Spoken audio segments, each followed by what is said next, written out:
Spring Television. Ours it is.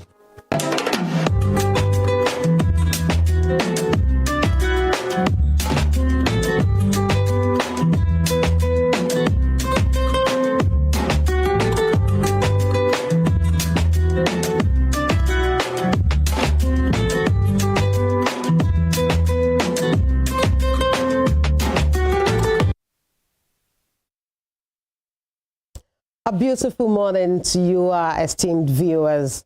The day is looking so bright already, and we're pleased to welcome you to another episode of Spring Delight. My name is Olayinka Ali. Tunde Do will be joining us soon on the show. We will go on the short break. We'll be right back.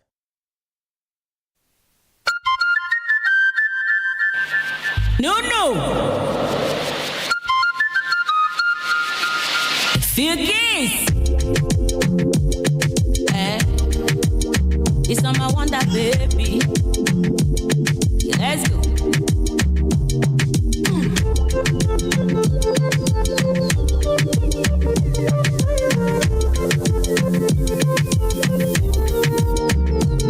Mr. DJ, won't you play me that song? Yes, that's my favorite song. I know you know that the song is popping, and it keeps me moving my body. And the way I feel, I can't help it. And the way we go there for long. Intuition, the bed do me something. The bed do me something. The bed do touch my body, you know. The situation is the bed do me something. The bed do me something. The bed do touch my body, you know.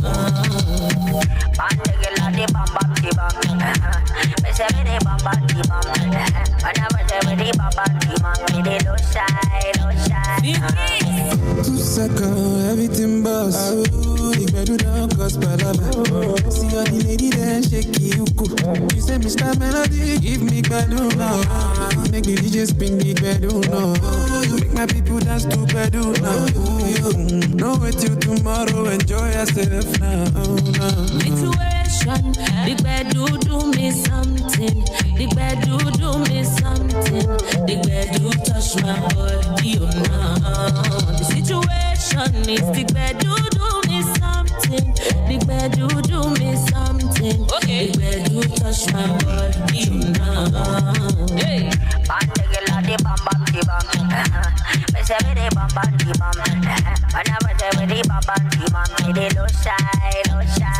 Say Mr. DJ, put on the beat for me. And if you finish the put them on repeat. I'm not gonna lie, this bed do heavy die. And it make me just say why. Oh yeah, oh body, bring somebody close and somebody. Grind and grind till somebody shout, oh baby, you wanna kill me now. Situation, the bed do me something. The bed do me something. The bed do touch my body, you know.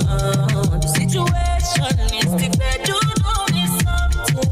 The bed do me something. The bed do touch my body, you know.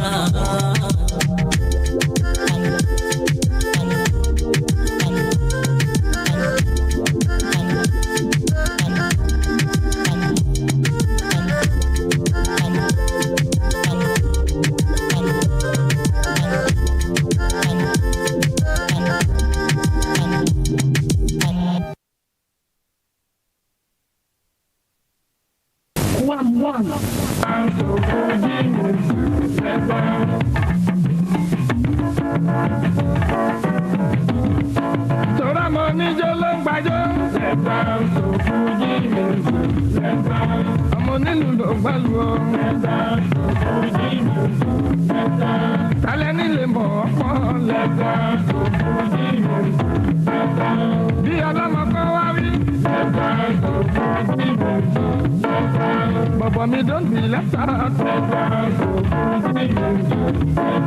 I'm a good time, Rapper. Sipping me to me, let down.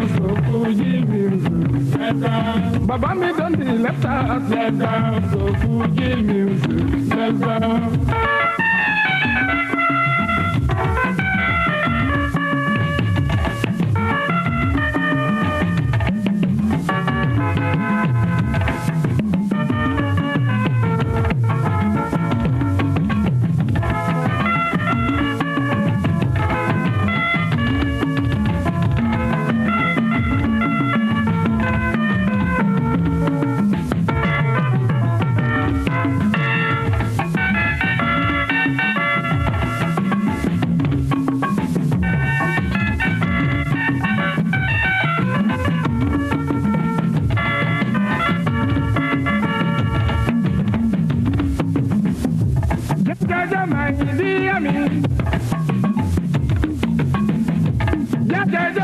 ìdíyà mi olúwa fújì ló máa ń kí gbogbo wa jọjọjọ máa ń ìdíyà mi.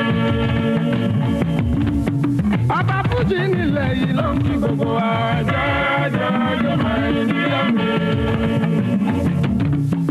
Ọba fújì nílẹ̀ yìí ló ń kí gbogbo wa jọjọjọ máa ń ìdíyà mi. Wọ́n láyọ̀ fẹ́ ọlọ́run sọ́tì ọ́ jọjọjọ máa ń ìdíyà mi. Bàbá yìí láyọ̀ fẹ́ Elédùmarè ọ́ jọjọjọ máa ń ìdíyà mi. Ẹ̀yà àdàbò iṣẹ́ ọlọ́run jọjọjọ máa ń ìdíyà mi. Ẹ̀yà gbárùkù ti iṣẹ́ ọlọ́run jọjọjọ máa ń ìdíyà mi. Bàbá láyọ̀ fẹ́ ọlọ́run sábì ọ́ jọjọjọ máa ń ìdíyà mi. Ẹni títà lówó sọ̀tún fún lórúkọ jọjọjọ máa ń ìdíyà mi. Ìtàlówó àyìnlé wọn tún fún lórúkọ jọjọjọ máa ń ìdíyà mi. Wọ́n lá má gbàlá ọ̀nì kápọ́dé tutù ọ́ jọjọjọ máa ń ìdíyà mi. Wá sí àyìnlé ká.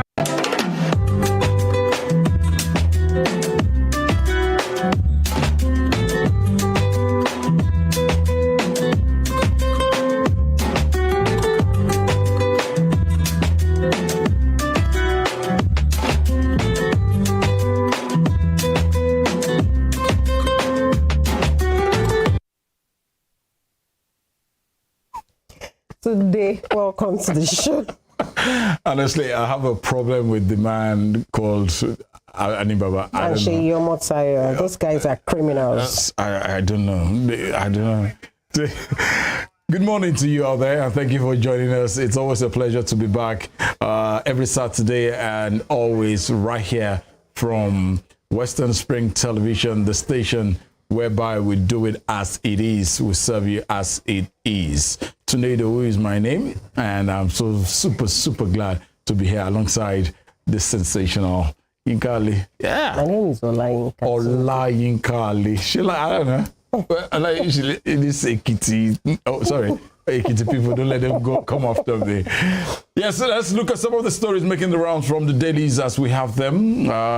We have a couple of dailies with us. The Punch, The Nation, Daily Trust. Daily Trust Vanguard. newspaper and Vanguard newspaper. We'll be looking at some of the major stories making the rounds from them.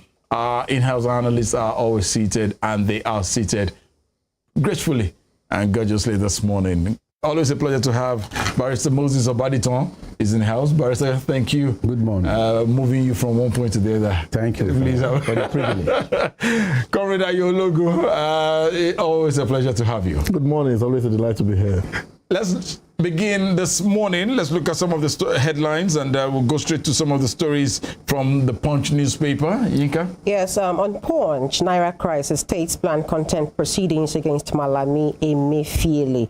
Some state governments are planning to initiate contempt proceedings against the Attorney General of the Federation and Minister of Justice, Abubakar Malami, and Governor of the Central Bank of Nigeria, Godwin Emefiele, over their refusal to implement the Supreme Court judgment on the Naira redesign policy of the federal government. It was gathered on Friday that the federal government was served with the enrolled order and certified true copy of last week's Supreme Court judgment, which also ordered that the old 1,000 Naira, 500 Naira and 200 Naira should be in circulation alongside the new note till December 31, 2023. It was gathered that the non-service of the enrolled order of the CTC of the judgment was responsible for the failure of the federal government to direct Emefiele to roll out the old notes already withdrawn from circulation. Sunday.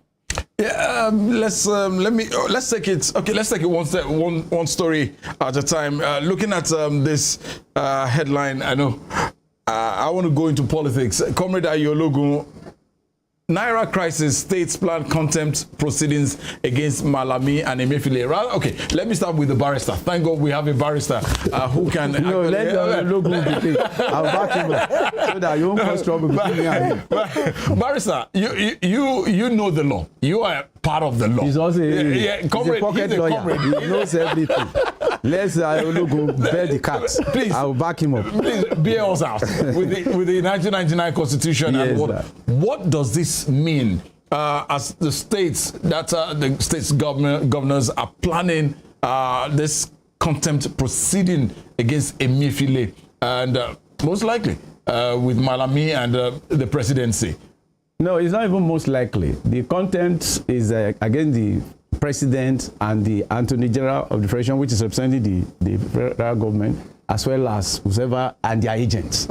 So that's why I said, assuming it is Wema Bank versus maybe the governor of Kaduna State, they will have picked up the MD for being contentious of it. There's what we call indirect contempt and direct contempt. When you are in the court, and the court said this is the story, and said that's what, and said yes, I disobey you. From there, you are going to cri-cri.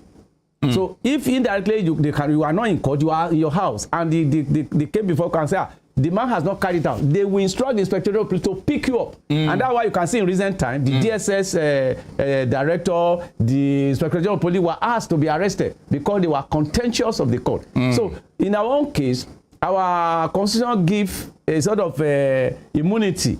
The vice president, the governor, and the deputy governor. So that's why they cannot pick them up. But that doesn't mean they are above the law. So the state governors and the government has a right to go back to the Supreme Court and say, look, these people have contempt of your order. And so let's wait what the Supreme Court will now give after the other one. And in another climb, they don't even need to wait to that one. One, they said, this is the story. And I remember in time past when there was you go to court and they said, you drag the case, maybe a case of robbery or death. And they say, oh no, go and kill the man by hanging. Do they need to wait for years? No. It's just for the governor to sign. And that will be the end of the story. So if the Supreme Court said this currency, this one you don't have the right, you have violated the law, as a result, this is our judgment. We don't need to wait. So if there is a man that we picked, if they were not picking the president, he's the Attorney General of the Federation because he's the legal officer. In the day where NBA were in NBA, they were asking to resign.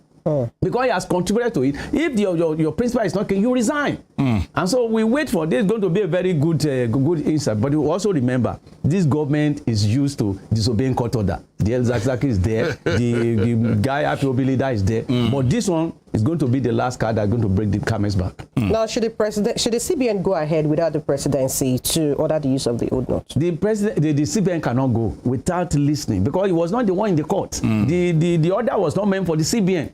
So assuming it's the Federal High Court and then the governor take the CBN there, then they give it issue. Okay, Emefiele obey this one. But the Attorney General knows what the law says. He knows the judgment. They know it's just because they do not want to obey. Even assuming the president is not here. Garba Shehu told us that our president is the president of the world. He can rule from anywhere. Why he travel? Hello, Attorney General. What is judgment? Okay, tell Emefiele to go ahead. It's not something. It's not something so difficult. It's just simply because they do not want to do it. If they want, the president will just call. What are you waiting for? Do you want to be my government to report? Please obey the court order. But if the Emefiele is doing, we know what he has been doing. Section 19, he will have to consult even before Cardinal. Mr. President, sir, the board of central bank has approved the new Naira note. And the Section 9 say, oh yeah, I give order, go ahead. And when the first injunction came, and they said, please don't go ahead. This is the story. And the president now addressed the nation. Well, I feel your pain, but in my own understanding, I want only 200. And let the court go to places. And the court now come and say, look, since you don't even obey, you don't have a right to come before us. And so this is our final. And so we can't go and arrest Emefiele for what? Emefiele was not in the court. Emefiele was not the one going to give the directive. It is the engineer and the president who is contentious of the issue. Thank you. Mr. Yologun, with the contempt proceedings, what does this mean for the CBN and Co? I think it is important to first of all put into context the fact that even an attempt by the state governors to sue the federal government for a contentious case is even is pretense taken too far. Because just like Barrister said, the moment that order was given by the Supreme Court, failure to obey that ruling is in itself contemptuous. So going back to the court to institute a case against the federal government for not obeying the court order is like dancing around the graveyard. Because you know what the law is. You are now asking for an enforcement of the law. This is just like, if I'm not wrong, like asking the court to give a garnishing order. And then when exactly a court judgment has been issued, and then you feel the other party has not obeyed, maybe in the case of banking now, you now go to the bank, back to the court and say, okay, give you a garnishing order on the account of the bank. That's exactly what the state governments are doing. In the moment the highest court of the land had given a directive, has given a position, that becomes the law. Anyone that fails to fulfill the provision of that law has given the content of the court already.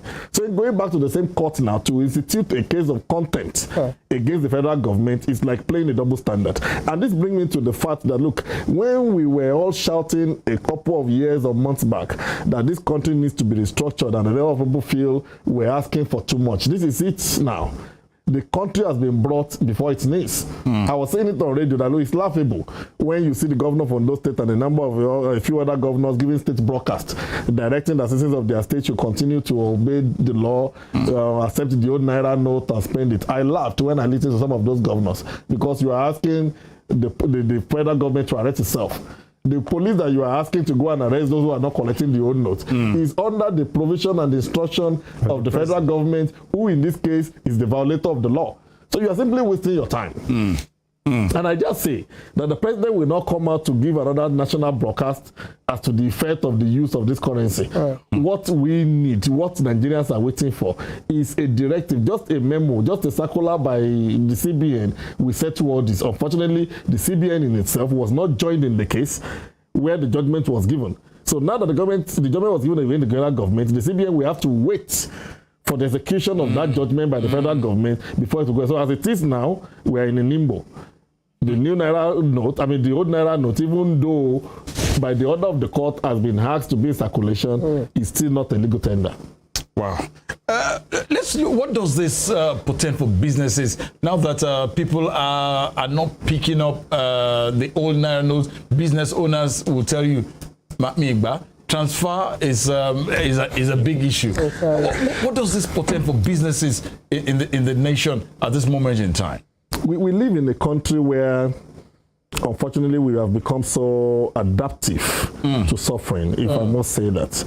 Because what is happening in Nigeria, if it happens in some other climes, there will be fire on the roof by now. And I can tell you that, except you want to be pretentious about it, we are all victims of the present state of economy in this country. Business are not thriving. I will give you 3 instances of personal experiences. At the mechanic workshop around Ogoluwa, where I normally fix my cars, there's a woman that makes very good pounded yam there. So anything around 12 or 1, when I have something to do on any of my cars or otherwise, I'll go there, play with the mechanic, and eat pounded yam. For over 2 weeks now, the woman has closed shop. And if you ask him why, we tell you when she goes to the market, people that are sending meat will not take transfer. People that are sending lubo will not take transfer. And people that are coming to eat from her are offering to make transfer. So why should she be running at loss? So she closed shop. So what if our family depend on the sales? Then you can see the ripple effects on the economy of that family. There's a likelihood that our children will not be able to go to school because there's no cash for them to go to school. That is one. In the course of the week, I was outside of the States for a better part of the week, between Wednesday and yesterday night. And the night I left, which was Wednesday night, around 6 p.m., normally when I got to my destination in Abuja, I called home to say, is my son home? And I was told it's not so. I said, why? Only to discover that the school bus was not able to go and pick him. My driver was not available to go and pick him. His mother was not available to go and pick him. And he had no Naira on him to transport himself from school home at 6 p.m. We had to start making calls to the school proprietor to call somebody in the street to please go and give him 100 Naira to come to school. And then you can imagine how ridiculous that could be. What is the impact of such on the psyche of such a boy? A boy of about 10, 11 years. He's beginning to experience Nigeria. As if that was not enough, I gave a scenario on the radio, which I'm going to give again. Yesterday, I returned to Lagos via the aircraft to Abuja. From the airport to the motor park, of course, as expected, Uber, I paid by transfer. When I got to the motor park to board the vehicle to Osogbo, the driver made it clear. If you are paying in cash, transport fare is 5,000. If you are going to make transfer, it is 6,500. Wow. So you are left with an option. I've not touched Nigerian currency in the last 1 week. So I had to pay 6,500 for a service worth only 5,000. Because I could not access cash. And then I thought, okay, I can't. How can I be buying currency? Let me go to the ATM. And the POS machine I saw told me 5,000 exchanges for 7,000. And I weighed my option. If I collect 5,000 with 7,000, I will give that 5,000 to the driver. Whereby if I make transfer, I will pay 6,500. I will still say 500. I opted for the. So these are some of the things that we are witnessing. You go through banks and the money. On a Monday morning, you see hundreds of people at the entrance of banks, and you begin to wonder, what are these people doing with their life? The waste of manpower. People who are supposed to be in their businesses, in their workplace, do one or two things, are held up at the banks for hours, trying to assess what is only not accessible. So if they continue this way, I only hope that we don't throw the people back to the street. Is this policy meant for the good of the citizens, or it's politically, motivated? Where is that? Well, initially we were told it's for the goods of the people. And not only that, they also want to use it for security purposes. Those who are taking ransom, and some political bigwig they felt has stockpiled money at home. And they were even giving us statistics that, look, so and so trillion of naira was outside, and so far so good, they have collected 1.7 trillion. And are they leaving behind about 900 billion, which they intend to take. Beautiful. You have a good intention, but the execution is poor. And it's affecting the economy, it's affecting the life. Many have died because they could not pay hospital bill. Some could not feed, and they have to take to crime. So if things are like this, what do you do as a government? You change policy, because Section 14 sub 2 of Nigerian Constitution says the duty of every government shall be to the security of lives and proper and welfare. Welfare of the people. So what is the welfare? When you have money, you cannot access it. You are hungry, and you know it's not that because you are so poor, but because of government policy. So a government must learn to, adjust. So if you have a good policy, and you have been able to arrive at a point in time, and the thing is becoming a problem, and a sort of thorn in the eyes of the people, why don't you review it? This is democracy. Democracy is government for the people and by the people. So if it is so, and especially in election year, and that's why it's painful when you see a government in power and approaching election and brought in some hardship policy, and yet that same government is winning. So that's why they take it for granted. As when they've lost the election now, they'll be panicking, hoping maybe they can still pick one or two things. And so when people said Nigeria are used to suffering, no, it is because there's that fear. Fella said the problem with us is that my father died for home, my mother died for home, nobody want to die. So, and the people who have died, they will serve as a lesson. So people who are in the street, people who are burning bank, we say it's not good, and hoping that government is going to be reasonable. So it is time for government to begin to adjust so that as to make life more beautiful for the people. So if this is their farewell message for us, we wish them well when they are good. It's not with farewell. Right. The government started very well, and at the tail end of your government, no money. Isn't this always common with no, when Obasanjo was going, he increased the fuel price. So like your Bible said, when Oyibo want to go, he defecate on in the floor of his office. So maybe this is what the government want to say. Okay, goodbye to Nigeria. Let's move on quickly. There's still some other stories I would love us to look into. Makinde deceived Southwest PDP till last minute. That's credited to the secretary there. The Southwest Zone Secretary, General Secretary of the People's Democratic Party, Ramon Owoko Niro, has said members of the party in this zone are aggrieved that the governor of your state, Seyi Makinde, campaigned for opposition presidential candidate of the All Progressive Congress, Bola Tinubu, during the February 25th, 2023 presidential election. Owoko Niro said both the party members and non-party members in this zone were still sad that Makinde campaigned for the APC candidate at the detriment of their party's presidential flag bearer, Atiku Abubakar, noting that what transpired at the presidential election in the state should not be used to determine the Makinde's re-election on March 18. Speaking with the Punch correspondent, he said the governor made the party believe that he was not against Abubakar until the last minute. Gentlemen, the story is lengthy. It's taken from the pages of Punch newspaper this morning. We talked extensively about it while we were on radio. But let's feed our people on Western Spring Television right now. Governor of Oyo State, Seyi Makinde, is seeking a second term. It's been alleged, it's been stated here by Owoko Niro, the zone general secretary, that he campaigned for the president-elect, the Asiwaju Bola Ahmed Tinubu's APC. But what does this portend for Seyi Makinde in Oyo State, as he is running for his second term? Comrade Ayologun.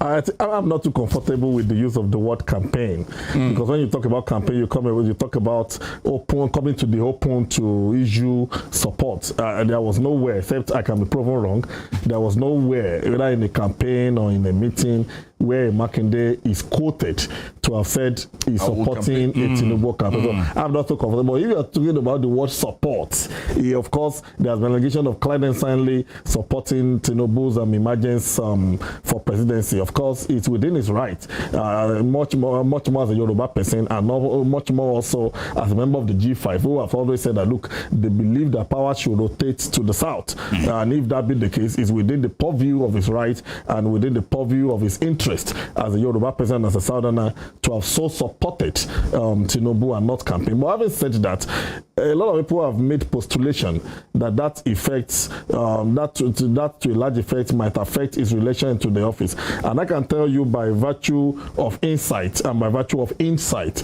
of experience and interactions in the last couple of days in Oyo State, that the political class are not with Seyi Makinde across board. Accord, the political class, the gladiators, Labour Party, Accord, APC, even his own party, PDP, a number of the political gladiators are not with him. But that's just a minute in terms of figure compared to the number of voters. I can tell you for a fact that by judging by what was witnessed, Seyi Makinde is the delight of the street, is the delight of the people. People can feel his impact. They go to Ibarakpa, go to Erua, and you see things that he has been able to. So as far as Makinde is concerned, he's in alignment with the streets. The people of the street are in love with Makinde. They do not care about his political leanings. But of course, the political class are not with him. And like I always say, there are more people in the electorate than the political class. Just like we have more people who are not politically aligned than those who are politically aligned. So to me, the election of Makinde is a contest between the political class and the street. And like I always say, the street has always won. Makinde might win. Barrister Obadito, do you think at this moment in time, with what it looks like for the governor, Comrade Ayologun is towing the path that, Makinde will probably take it all in Oyo State. But he made mention of the fact that the political juggernauts, we have them there, and knowing fully how Oyo State, Ibadan in particular, has been when it comes to politics, and with the set of politicians we have that have grown from Ibadan. Do you see them coming together, as they have come together, rather, shaking Seyi Makinde and probably pushing him off that seat in Oyo State? Yeah, initially, Makinde following the G5, I felt he's likely to shoot himself in the leg, which he recognized early enough. And to some degree, he started approaching the leaders of the PDP in Oyo State, people like daughter of Akinjide, and many other people there. So those people, I already said, they are factors. And he has started mending fences. But one thing that I think will favor Makinde was that he's a man who knows his onion. He has been to Ibarakpa, he has been to many other places as he's constructing, so also he's building, and he's making his opponents jittery by his political permutations and alignment. So to me, I feel Makinde is likely to win this election because of some factor. One, he is mending fences, even though it's a bit late, but then it's better to try than never. But then those people want to take over from Makinde. They were around some years back, and they have all been a divided house. So they are not a fortress that can hinder him from moving to the next zone, which is the second term.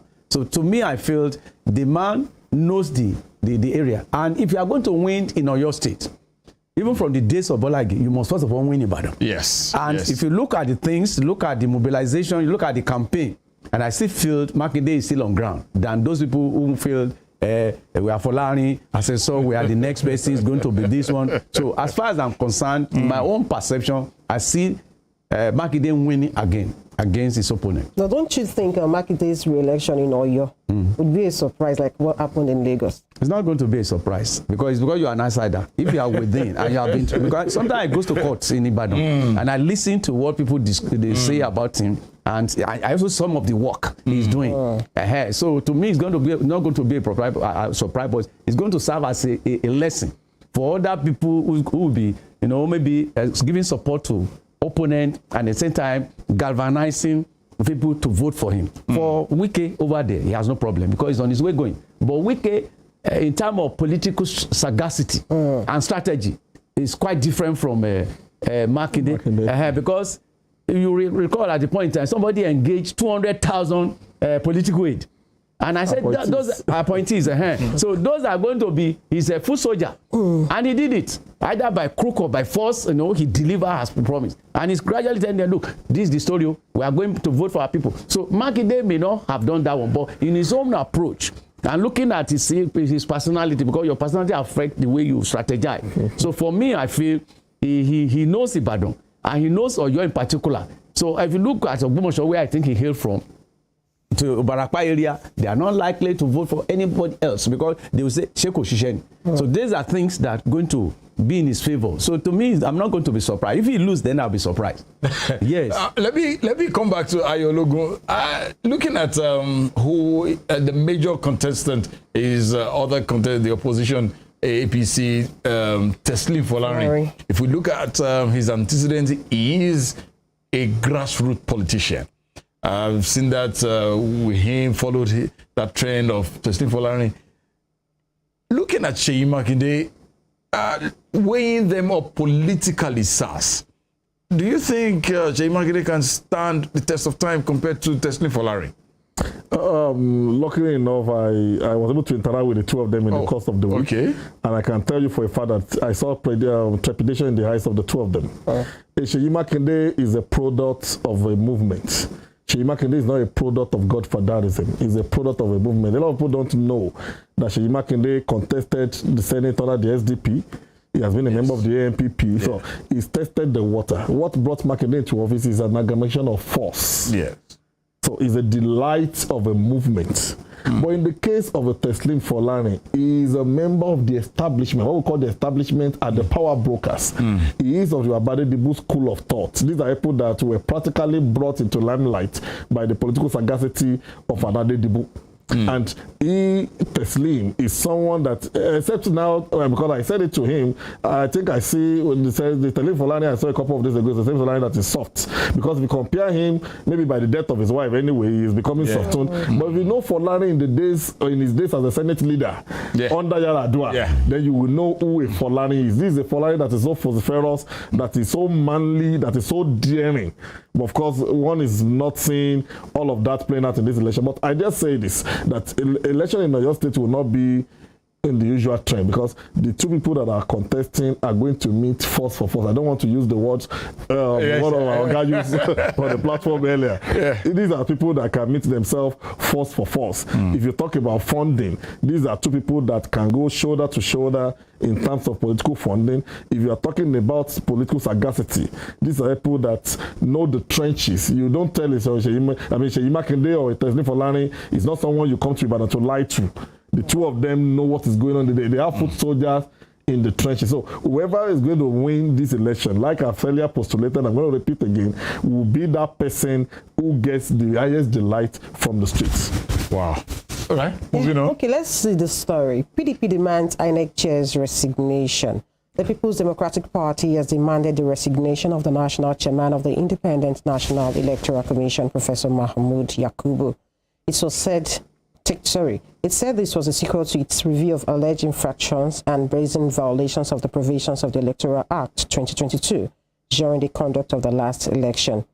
The National Publicity Secretary of the PDP, Debo Olugunagba, at a press conference in Abuja on Friday, also demanded that the Inspector General of Police, Usman Baba, should commence investigations into the reported electoral violations and manipulations during the Presidential and National Assembly elections results. Tunde. Yeah. There you go. INEC and PDP, it's always something. I remember what we discussed while we were on the Rave Gang. How we can have elections and there would be no need to have litigation court cases. Is that possible? It's always a right. Yes, everybody has their right to complain or something. But in the context of Nigeria's politics, it's only the court that can now finally determine when you and I will probably be on the road, on the streets, queuing up to vote. That means the voters who've been able to stand in line, sir, that means our vote don't count, because eventually it might be that the court that will decide the final thing. You remember what happened in Imo State, where the governor is referred to as Supreme Court governor. How can this be gotten right? I'm not saying the PDP is not right to have taken the INEC to court, but how can this be gotten right? Yeah, I think we are gradually getting it right. And if you look at these results so far, politicians have a way of speaking with double mouths. when Bola Tinubu lost, even in his own local government, in Ikeja, they were not they were not prosecuting INEC. When the Labour won in Lagos, INEC did a good job. When Kwakwaso was able to disorganize all the PDP in Kano, including the APC, INEC was not a problem.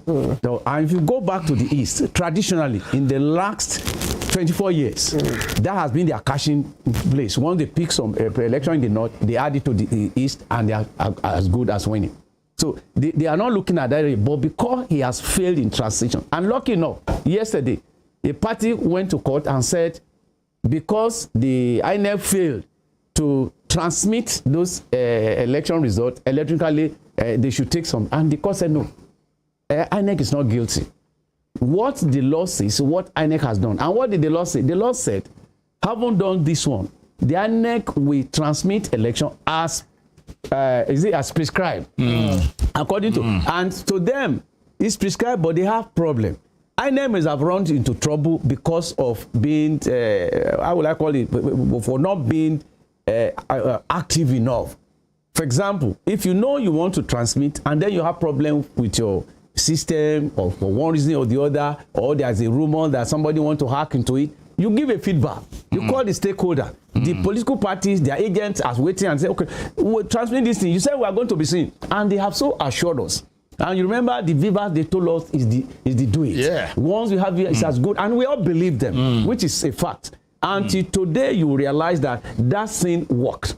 But the problem is, why is it that you cannot do this thing you promised? Oh, sorry, you address the people. You talk to the people because you are not working for Mr. President. We are working for Nigeria. So their failure to do it create a sort of doubt in the mind of the stakeholder who now felt, you are working against us, you are the one that allowed this party to win, and that kind of thing. So what we expect them to do and to guide in the future is that whatever it is you are doing, you perfect it, you have alternative. In case if it's not working this way, it will work this way. And no, feedback is very important. Even in governance, yes, there are what we call responsive and responsibility. When situation come, you respond to the people's yearning, because they are the one that put you, say, it's a social contract.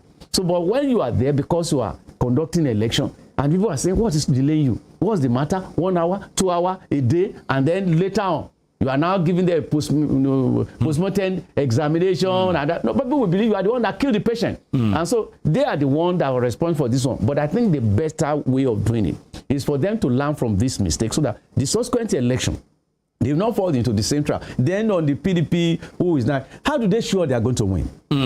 How can you you want to dislodge a standing government? And you need to learn from 2015. In 2014, they had problem with Jonathan.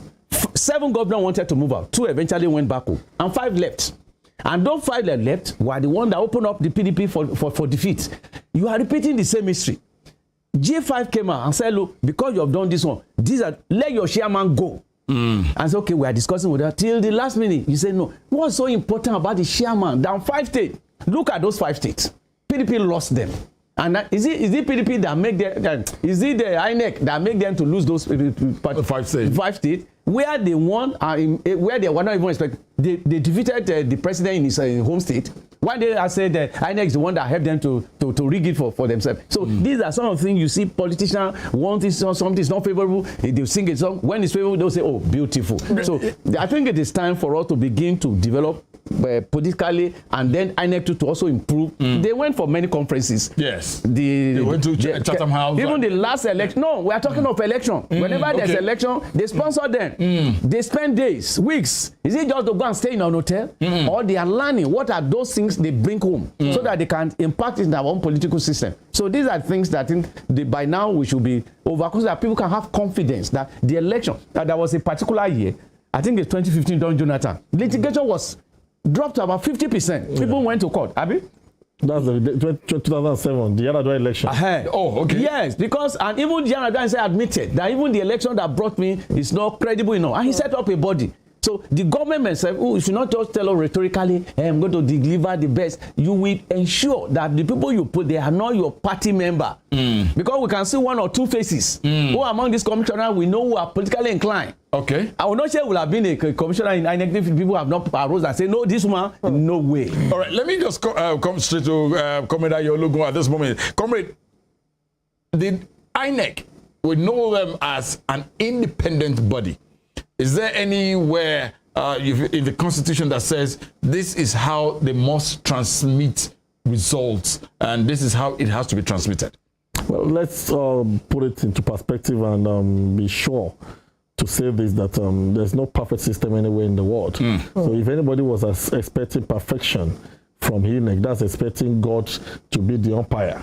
Because whatever is human, let alone electronic or that has a system, cannot achieve 100% perfection. So it's important to say that. But that does not mean that INEC in this case has not scored a very high mark. Look, the Constitution, the electoral law is clear. I think Barrister Badista made reference to it the other time, 62D or so. So, as they may deem fit or something like that. As prescribed by the Commission. As prescribed by the Commission. It is the prerequisite decision of the Commission to maybe decide. I should help you. Yeah, okay. That's what. Please, the presiding officer shall transfer the result, including total number of accredited voters and the result of the ballot in a manner as prescribed by the Commission. In a manner as prescribed. It is the prerogative of the Commission. Of the Commission to decide on the manner by which they are going to transmit. So if prior to the day of election, they have assured us that the manner of transmission will be electronic, that is, they're going to transmit the results per unit to the server where everybody, the IVR that all of us are talking about, where everybody can see it. And if for reasons of circumstances or error, they could not fulfill that promise, then what INEC should have done was to have informed us as Nigerians that, look, for this reason and this reason, we are changing, because it is their prerogative to decide how they transmit. So I think where INEC got it wrong is in not communicating adequately with the people. But the decision on the process of transmission is entirely theirs. So I think what INEC needs to work more on going forward is their interaction and the measure of information that is available from them to the populace. So people don't get confused. For everyone thinking it is not within the power of INEC to do otherwise. No. As prescribed by the provision of the electoral law, it is their prerogative to decide the means by which they will transmit results. But it's more important that in going forward after now, such information should not have been kept away from the populace. Okay. There's still something about something you want to. Okay, from the Nation newspaper. Yes, from the Nation. Right. Only INEC can determine mode of collating, transmitting election results. That's the provision of the law. That's what we have just said. All right. And looking at from the Nation newspaper as well, talking about this Naira cash, I just hope the Naira will be able to come out from the pockets before we go today. Somebody should give me a will take. Because I've not touched for about 9 days now. Are you kidding? Yes, I've not touched Nigeria for about 9 days. Not alone transacting with it. Oh, goodness me. So you've been doing online transactions? Yes. When it is possible. I even buy tomato with transfer. If I went to the fisherman, transfer 1,000. I bought my boys here with transfer. Oh, goodness. Wow. Is that bad? Now, 10 states are trying to come up with a contempt proceeding against the CBN, against Malami. What does this look at the 10 states to file contempt charges against federal government and CBN? Barrister, thank you for being here today. Honestly, at least I know you have a clearer knowledge as to what this means. What does this mean? 10 states coming up at this moment in time about this, and what does this say to the federal government and to the CBN? Well, to those who are familiar with this government, they will not be taken by surprise because it is their way of life. They have many judgments that's not favorable. They discarded them. And you can even see when they were about to pick the director of DSS the other time, the Inspector General of Police was not out of it. So for the president, he even said it at the point in time. He said, look, when it comes to security, don't expect me to live by the rule of law. So if the president wants to obey the court order, it doesn't take more than 12 hours. And assuming they said, Mr. President, the Supreme Court ruled that you are no more, that they find as this reason you should vacate, would they wait till this hour? We didn't. He will have moved out. So, but because they took us for granted, and they felt, if I still ignore, I'm the highest person in the land, and the Constitution that allowed me, the Constitution allow you to vet a judgment. The Supreme Court do not only have the power of giving judgment, they have power of making law. And once they give judgment, it becomes a law. For anybody to violate, they have to go to National Assembly and see if they can be amended. No individual, not even the president. He doesn't have such a power. So for the governor, it's because they belong to the same party. In another place, the National Assembly will have impeached the president for disobeying the court order and for the hardship the people are going through. So what I think the governor is trying to do is to arouse the consciousness of the federal government and say, look, if you think you are comfortable by ignoring this judgment, we are going to court against you. Now, assuming that tomorrow Monday, or by Monday, they go to court. Mr. Supreme Court, sir, we are here. The judgment you gave on so and so date, they've not obeyed. And then, assuming the Supreme Court now give a ruling, oh yeah, because for disobedience, this is to the president. What of the immunity? Who will arrest the man? Then, is it the Inspector General of Police who is under the president? Or is it so are you going to use soldier because it's only the police that have such a power? So the problem with us is that because they know their power. It's just like the Emperor of France, the 14, Louis said, "I'm the state, and state is me." And that's the perception. It's not only the president, the governor have the same thing. Look at Ayade in Cross River when he locked up a journalist for 2 years, despite court order, and the man just. Today he has attempted to go to Senate and he failed and he's going back to the same court he disobeyed. So what I think we ought to do in a situation like this, because even the court now give order, who will carry it out, is for the stakeholder, the Nigerian people, to now say, here we come, Mr. President, with no money, no food. Listen to us. If you look at the France we are talking that is a bit better, their affordability was worse until the God came on there and said, look, this is the way it should be. No, an individual is more than the law. If you are president and you disobey the law, the inspector, in a case with Bola Tinubu versus Gani Fawehinmi, they said because of the immunity they have, while they are sitting, you cannot carry or can't take them to court. However, you can investigate them. This one doesn't need investigation. The report will be there. By the time the president seeks to be a head of state, they can bring it back. That while you are there, people die because you ignore the court judgment. The economy was ruined because of this, so and so. So, to me, I think it is time for us to change that style. This is democracy. That's not military. Under military, they can grow. And even in the days of military, there's a case, Gaba versus Federal Civil Service Commission. Gaba was fired. And then the man went to court that you didn't hear me from me before you dismissed. And Justice Osho was talking to this same president today as the military head of state. I said, look, the military may have the judicial power, the legislative power, and the executive power. However, when you come before the Supreme Court, this is our judgment, and you must obey. And that's why that Gaba was able to get his job back. So if in the day of military, they are seeing justice court open it, and for this Supreme Court to have the courage of saying, Mr. President, you are wrong. You didn't take the stakeholders. Then those people who are still talking like the senator, who is regarded as the rubber stamp Senate president, it is time for him to wake up.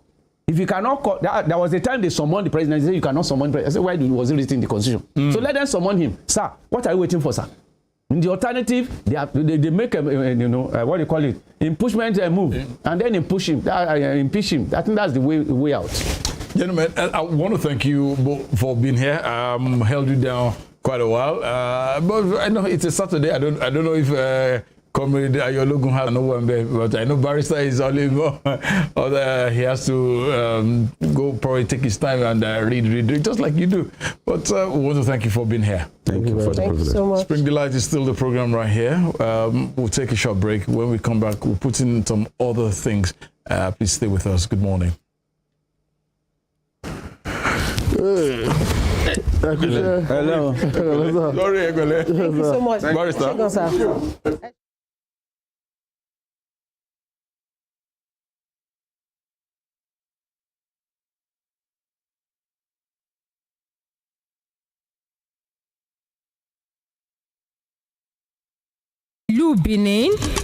ìlú Benin yìí kan náà ni a túmọ̀ sí Ẹ̀dó. Ó wà ní ẹkùn gúúsù ilẹ̀ Nàìjíríà. Òun sì ní ìlú ńlá tó tóbi jù nípínlẹ̀ Ẹdó lásìkò yìí. Ìlú Benin yìí jẹ́ ìlú tó so àwọn ìlú ńláńlá mìíràn nípínlẹ̀ Delta àti Bayelsa papọ̀. Iṣẹ́ ọnà lóríṣiríṣi wọ́pọ̀ nílùú Benin. Ìdí nìyí tí a fi ń rí àwọn ìlẹ̀kẹ̀, ère gbígbẹ́ àti ọ̀pọ̀ iṣẹ́ ọnà fínfín nílùú náà. Àwọn Yorùbá gbàgbọ́ pé ọmọ Odùduwà ni àwọn èèyàn ìlú Benin àti wípé ìlú Ilé-Ifẹ̀ gan ni wọ́n ti ṣí lọ láti lọ tẹ̀dó síbi tí wọ́n wà di òní olónìí. Èyí sì ṣe gbàgbọ́ dé àwọn àyè kan o nípa àwọn orúkọ oyè ọba wọn àti àwọn orúkọ mìíràn tó jọ ti ẹ̀yà Yorùbá. Kódà ẹ ó máa gbọ́ nínú oríkì wọn pé Ẹ̀dó ọmọ Àdó torí ogun rọ̀ wá sílé ayé, ọmọ Àdó kan jàǹtírọ́rọ́, ọmọ Àdó kan jàǹtírọ̀rọ̀. Ìlú Benin jẹ́ ìlú àṣà àti ìṣe, bẹ̀rẹ̀ láti ààfin ọba wọn dé gbọ̀ngàn yàrá nǹkan ìṣẹ̀ǹbáyé àti ọ̀pọ̀ àwọn nǹkan inú àṣà míì. Láìpẹ́ yìí níjọba orílẹ̀-èdè Nàìjíríà nípasẹ̀ ilé-iṣẹ́ tó wà fọ́rọ̀ àṣà àti ìṣe gba díẹ̀ lára àwọn iṣẹ́ ọnà ìṣẹ̀ǹbáyé tó jẹ́ ti ìlú Benin àmọ́ tí àwọn òyìnbó ti gbé lọ padà wá sílé. Ọ̀pọ̀ ilé-iṣẹ́ ńláńlá, ọ̀pọ̀ ilé ẹ̀kọ́ gíga, àwọn ibùdó ìgbafẹ́ àtàwọn ọ̀kan-ò-jọ̀kan ibùdó ìgbàlódé míì ló wà nílùú Benin. Ó jẹ́ ìlú kan gbòógì tí ò ṣeé fọwọ́rọ́ sẹ́yìn, pàápàá lẹ́kùn gúúsù ilẹ̀ Nàìjíríà. Ìlú Benin, ìlú Ẹ̀dó. Fumilayo Ransome Kuti was an educationist and advocate of women's rights. She was recognized for her vitriolic comments against colonial policy of taxation as it affected the Nigerian women. Bere, as fondly addressed by her women followers, Fumilayo championed the initiation of universal adult suffrage, which gave an unprecedented leeway for women to contest elective offices and power to exercise voting rights. Married to a foremost educationist and teacher, Israel Oladoto Ransome Kuti, the first president of Nigeria Union of Teachers, Fumilayo Ransome Kuti was the mother of children who inherited her spirit of activism. Olufela Ande Ololari, the former, a renowned musical legend. She was the first female student of Abeokuta Grammar School and the first female to own and drive a car in Nigeria. The award recipient of Member of Order of Nigeria MON and Lenin Peace Prize, was born on 25th October 1900 and was killed on 13th April 1978 by rampaging road soldiers in Lagos. Western Spring Television identifies Fumilayo Ransome Kuti as a watershed character in history. Olayinka Herbert Macaulay, politician, nationalist and journalist, was the first Nigerian to qualify as a civil engineer, surveyor and architect. Born on November 14, 1864, Herbert Macaulay was the founder of Nigeria's National Democratic Party, the first political party in pre-independent Nigeria. Scholars of Nigeria's political history describe Herbert Macaulay as the intellectual bulldog of 19th century Nigerian nationalist movement, in deference to his qualities as founder and leader of two foremost political parties, Nigeria National Democratic Party (NNDP) and National Council of Nigerian Citizens (NCNC). His matchless versatility in party organization and control kept the British colonialists on their toes in the entire span of his active life. After his death on 7th May 1946, politics, Herbert Macaulay remains a hero of his country, which recognized his anti-colonial struggles. Today, Nigeria's 10 naira coin bears his oval face and trademark moustache. Western Spring Television identifies Herbert Macaulay as a major character in history. Aminatu, the legendary Queen of Zazzau, is best known to historians as Queen Amina of Zaria, an old walled town and capital of the Hausa state of Zazzau. Amina was a great warrior and the first woman to rule the ancient kingdom of Zazzau. Her 34 years as queen witnessed an unprecedented expansion of Zazzau by conquests. Queen Amina of Zaria belongs to the class of Amazons by the might of Harami and her strings of conquests. She opened Zaria to trans-border trade and was said to have initiated kola nut cultivation in the ancient kingdom. The Hausa Muslim figure was born in 1533 and died in 1610 at the age of 77 years. Folklores remember Aminatu, the Queen of Zazzau, as a brave, smart and talented leader whose giant statue now adorns the National Arts Theatre in Lagos, Nigeria, while many educational institutions bear her name. Western Spring Television identifies Queen Amina as a watershed character in history.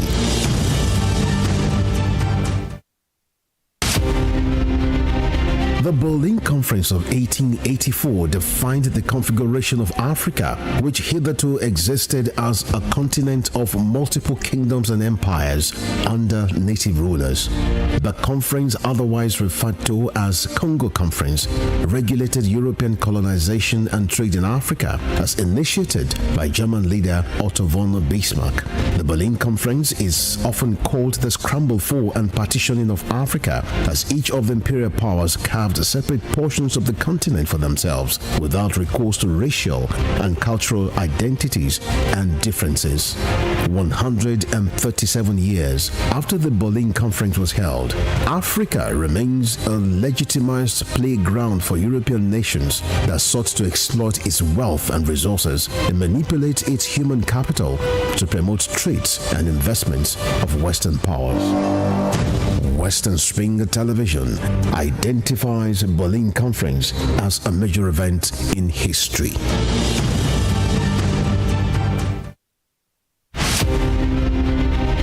The 1914 Amalgamation Treaty is synonymous to the birth of Nigeria. Frederick Lugard, a British Army captain and an outlaw who struck gold in Africa, became the instrument used by destiny to make it happen.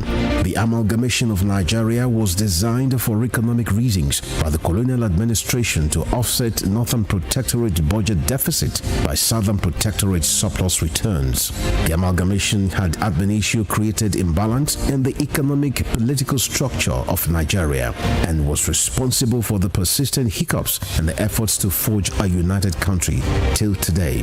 Nigeria's amalgamation was labeled as the mistake of 1914 by native northern conservatives who neither wanted it nor contributed anything significant to its sustenance.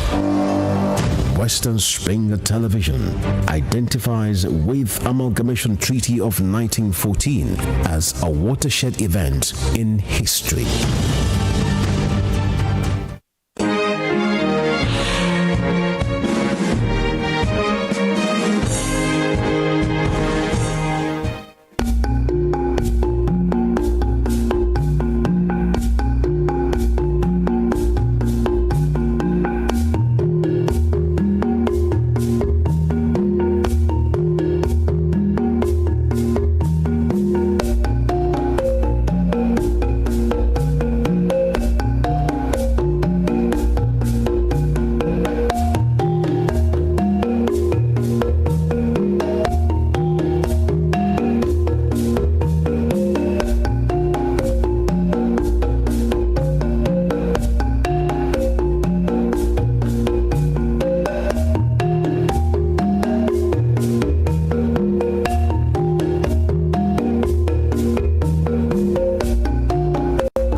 here we are. Thank you so much for being here. Spring Delight, and I hope you're having a splendid Saturday morning if you're getting ready for the O1 Bears, because I know Yinka is, no doubt, she doesn't miss a Saturday. TD. Oh, okay. I'm just Soleno Promas. I only went home and just one Saturday. Yeah, casting. It was brought. I actually remembered. I like to use this opportunity to wish all the very faithful, great women in the world, ably led by Yinka Olayinka Ali. Happy International Women's Day in arrears. How do you feel being a woman? You like it? Delighted. Great, delighted, powerful. Just like Spring Delight. I feel powerful. You're pretty proud? Yes. So if you want to come back to this world 100 times, you want to come as a woman? A woman? Yes, boss. Just to come and collect the money. Yes, son. Oh, yes. Did you hear that? All right, still Spring Delight. Quite a whole lot of things happened yesteryears on the 11th of March of so many years ago. We'll just bring you up to speed about some of them. Let's refreshen your memory, your minds as to what happened quite a whole lot some years back. Yinka? Okay, on this day in 2011, an earthquake struck off the northeastern coast of Honshu, Japan, causing widespread damage in the country and triggering a devastating tsunami that instigated a major nuclear accident today.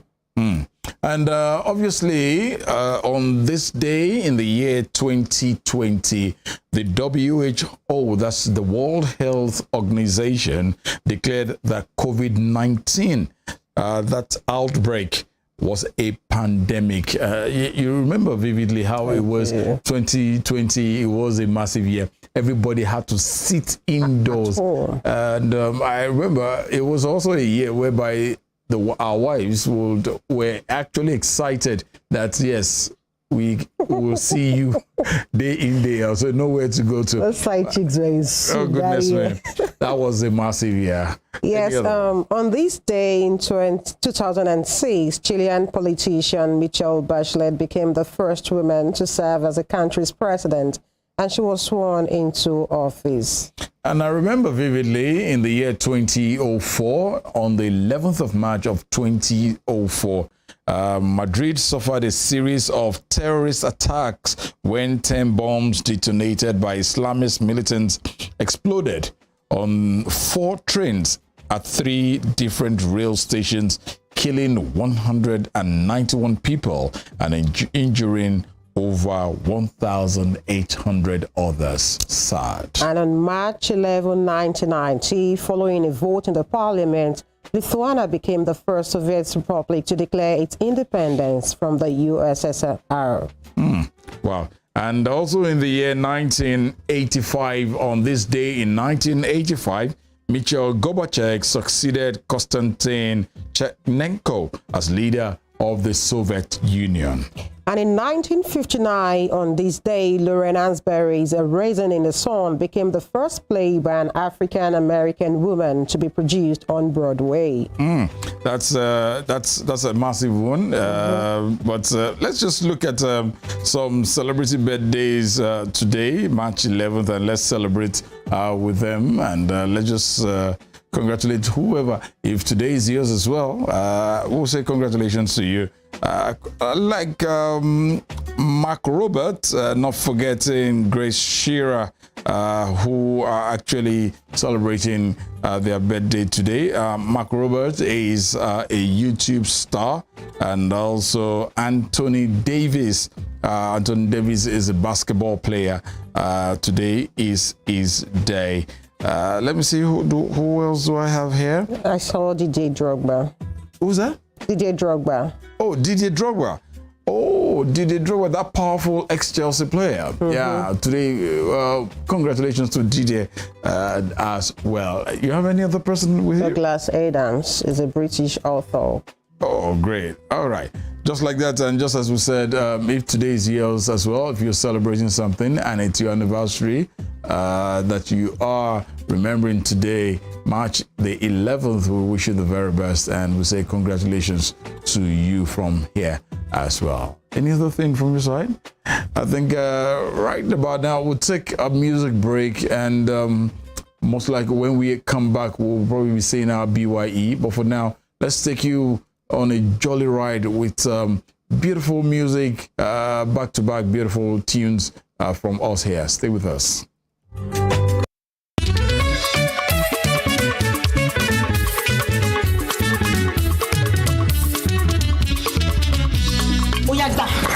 Gbà kó máa lọ tó máa lọ. O lè ṣe báyìí fún mi tí ẹ wo tí ọlá ìfẹ́ tó wà láàrin ènìyàn.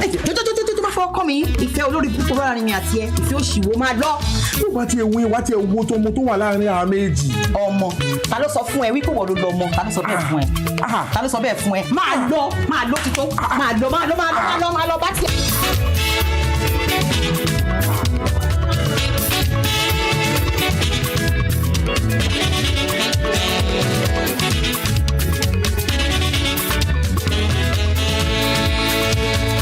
London ló lùlù UK ìgbẹ̀tẹ̀ níbẹ̀rẹ̀ àtòpin ohun gbogbo. London ni mo ti róbìnrin tó gbọ́kọ létí. London ni mo ti róbìnrin tó gbálẹ̀ kọ́kọ́ mọ́lé. Tọ́ba ní wọn ní Peckham, tọ́ba ní wọn ní Woolwich, all over UK wọ́n ti yàgá lẹ́gbẹ̀ẹ́. Fẹ̀sọ̀ jayé ní London, fẹ̀sọ̀ jayé ní London, baby British fẹ̀sọ̀ jayé ní ilé o. Fẹ̀sọ̀ jayé ní London, baby o. Fẹ̀sọ̀ jayé ní London, baby British fẹ̀sọ̀ jayé ọ̀rọ̀ ṣe o.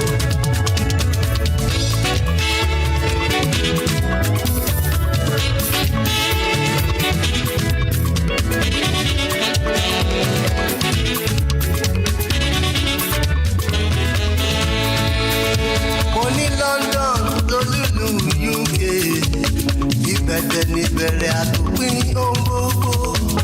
London ni mo ti róbìnrin tó lọ́kọ jáde nílé. London ni mo ti róbìnrin tó sọkọ dọmọ ọ̀dọ̀. Tẹ̀bá rí wọn ní Peckham, tẹ̀bá rí wọn ní Woolwich, àní all over UK wọ́n ti yàgá lẹ́gbẹ̀ẹ́ kan. Fẹ̀sọ̀ jayé ní London, baby.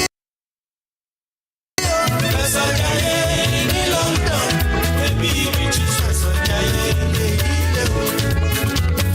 Fẹ̀sọ̀ jayé ní London, fẹ̀sọ̀ jayé ní London, baby British fẹ̀sọ̀ jayé ní àmọ́ ọkùnrin ló ti gbẹ̀wù dání nílùú London yẹn. Iṣẹ́ UK nìkan ó ṣẹlẹ̀ l'Amẹ́ríkà náà. Àmọ́ ọkùnrin ló ti dánmọ́ ọ̀dọ̀ sílé nílùú London yẹn. Àwọn ẹgbẹ́ kí lọ́kọ̀ wọ́n ṣe. Àmọ́ ọkùnrin ló fọ pátá obìnrin nílùú London yẹn. Àwọn ọmọbìnrin ẹjọ́ bẹ́ẹ̀ ni. Bàbá alágbájá ṣe ti fọ pátá yẹn. Ṣé ti fọ búrà yẹn? Bàbá alágbájá ṣe ti gbómi lákaná. Ṣé ti gbómi ẹ̀gbà kaná? Ó mà ṣe o. Ó ṣe. Bàbá alágbájá ọmọ yín mà ti yàgbẹ́. Ẹ lọ tún pampers. Àwọn ọkùnrin ló ti gbẹ̀wù dání nílùú London yẹn. Àwọn ọkùnrin gẹ́tẹ̀ sàì ló kó síbẹ̀ yẹn. Àwọn ọkùnrin London ẹ ronú yín jìnlẹ̀ o. Adé orí yín lẹ fi ń wálẹ̀ o. Àwọn ọkùnrin ló ti gbẹ̀wù dání nílùú London yẹn. Wọ́n pọ̀ ọlọ́pàá fún ẹ. Àwọn ọkùnrin ló ti bá lè ká mọ́lé nílùú London yẹn. Àwọn obìnrin London fẹ̀sọ̀ jayé ní London. Ẹ máa ní sùúrù. Fẹ̀sọ̀ jayé ní London.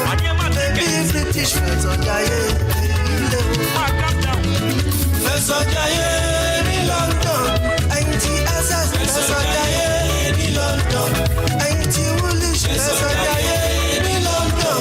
Baby British fẹ̀sọ̀ jayé ilé o. Fẹ̀sọ̀ jayé ní London. Fẹ̀sọ̀ jayé ní London. Baby British fẹ̀sọ̀ jayé ọ̀rọ̀ ṣe o.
I got all my chicks with me. Bookie, Chemistry, Sasha. About to spit fire. It's Blaze, yo. I bring the heat when I hear a dope beat. I'm a top dealer woman, never the baddest legal drug on your street. Legal drug, man. Music is the opium of all my people. Nanja people, we on rivals, we got no come on. Mathematically, I expand exponentially. I take over eventually. I got my eye on the industry. I do it like never been done before. Take him down to the ground, spread eagle on all fours. Hardcore, what for? I never play hard, I play smart. You showing all your aces, take my best cards. You could be the king, I'll be the joker. Yeah, one move from me is game over. Game over. In the games, I never like to play them. If I had to play them, I play the Canaan like the Israelites did to Canaan. I'm Mortal Kombat celebrity, I never just finish. I'm ending with talent like any mic we rock, we own. Major league chicks about to set the tone. We too much, we too much, too much, too much, too hot. Especially don't touch, don't touch. Like any mic we rock, we own. Major league chicks about to set the tone. We too much, we too much, too much, too much, too hot. Yeah, especially don't touch. They afraid to say my name, why they whispering when I come through. Straight repping for the females, so now they wanna boo. Some cat had my name in the diss, I never get hits. Mine on the grind, gotta make mad hits. Like magnets when I own the stage. Turn your back on me, I become the lady of rage. I'm not available for small talk, got the whole world to walk. Rumor has it I'm the rarest stop. Can't blaze in the field of void, but the pressure kept me under, had to redeploy. Got the limelight, got my rhymes right, and my fans side trying to catch up. So we better get it right. Them know you see, I know they fair. Albums been ready for drops this year. Suggest you lay low, review your tactics, cause anything you come up with is gonna let it keep. We own. Major league chicks about to set the tone. We too much, we too much, too much, we too much, too hot. Especially don't touch, don't touch. Like any mic we rock, we own. Major league chicks about to set the tone. You know what I'm talking about. Too much, too much, too much, too hot. Especially don't touch. Yeah, Miss Kemi, just like a semi-automatic to the brain when I drop bombs with pain. Can you stand my rain? Get prepared cause I'm coming. Like that's best kept secret is what they hungry. Running through with mics like gas and things, right? Hungry for the money, diamond and platinum rings. Was all the glory that fame and fortune brings. Can't stop, won't stop till I acquire these things. Material girl, so what? Call me Madonna. Intellectual girl, about to be the eighth wonder. When I shake this planet with my storm and my thunder. Have them screaming my name from the US to down under. I'm Bishop, baby. Go ahead, try and stop me. Chickens wanna beef, but their games is all sloppy. They a whole lot of noise, but you ain't saying much, Poppy. There's a message to the haters. Can't touch me. Like any mic we rock, we own. Major league chicks about to set the tone. We too much, we too much, too much, we too much, too hot. Especially don't touch, don't touch. Like any mic we rock, we own. Major league chicks about to set the tone. We too much, we too much, too much, we too much.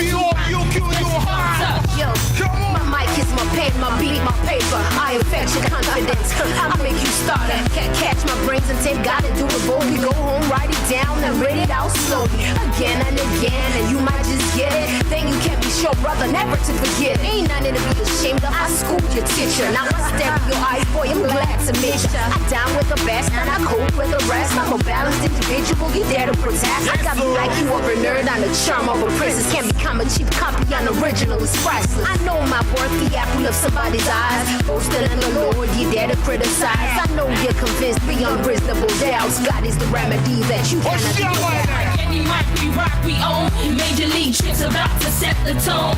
We too much, we too much, too much, we too much, too hot. Especially don't touch, don't touch. Like any mic we rock, we own. Major league chicks about to set the tone. We too much, we too much, too much, we too much, too hot. Especially don't touch. Yeah, sick, all my chicks. Blaze, Sasha, Chemistry. B-O-U-Q, you hard. Frank the remix. Cool DJ Jimmy Jack. Full definition. Wow, wow. Come on, come on, come on.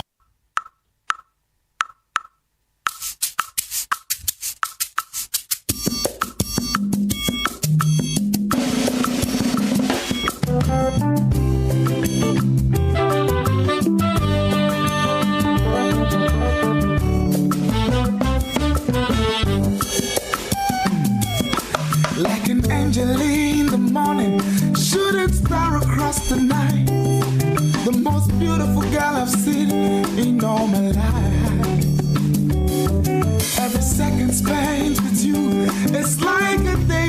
it's brand new. Girl, I'm so amazed at all the things you do. Yes, I wanna build my whole world around you. So I promise you forever and for always. And girl, you are my sunshine, baby, don't you go away. Yeah, I want me, all over me, already me, I love you. I will love you forever. Yeah, I want me, all over me, already I love you. I will love you forever. I hear music in your words and in the way you call my name. When you're by my side, I can't do anything. You're my best friend, you're my lover. Without you, no one else would do. Through thick and thin, I know we'll make it true. Yes, I wanna build my whole world around you. So I promise you forever and for always. Girl, you are my sunshine, baby, don't you go away. Yeah, I want me, all over me, already I love me. Say I will love you forever. Yeah, I want me, all over me, already I love me. I will love you forever. My baby, you are my sunshine, my love and my essence. There's no one like you. Oh, thank you. I want to fall in love. Yeah, I'm here now. Yeah, where? Okay, Sheyi Omotayo is of the highest order. Of which order? There is nobody in this office. Are you serious? I'm telling you. Oh, talking. You know, my partner is watching this show. Okay. Babaloye Ngo. Babaloye is my father. Honestly, that is one song. It's evergreen. Timi Dakolo. Yeah, to all the faithful women and wives out there, honestly, that's a beautiful song. I love that song dearly. It speaks. That's what I use for my wife's ringtone. So anytime she calls, I know. Yeah, that's how it is. This is how we'll call it a wrap on the program for today.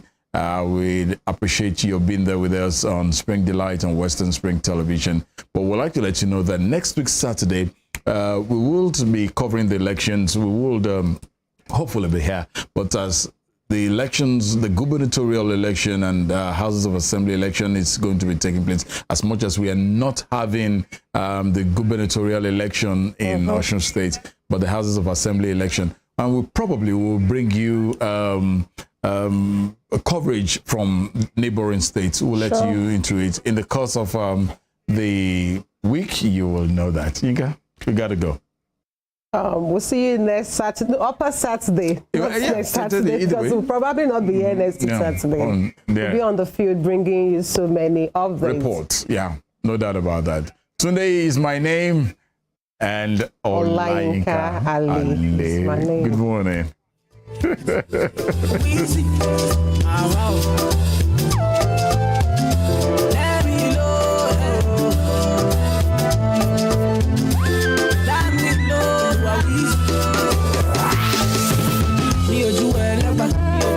They know my story, from old dogs to I be hustle to work, me and see, from old dogs to we been hustle to work, my people dead, my people suffer, them they pray for blessing, my people dead, them they pray for blessing, for better living.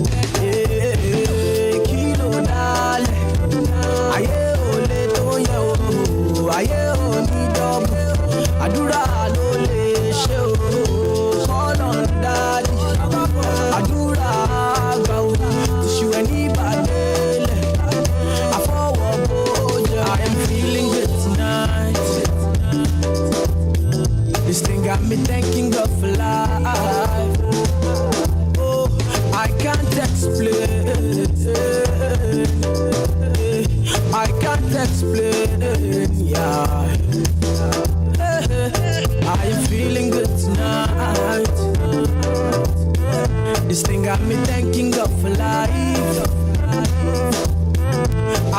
can't explain.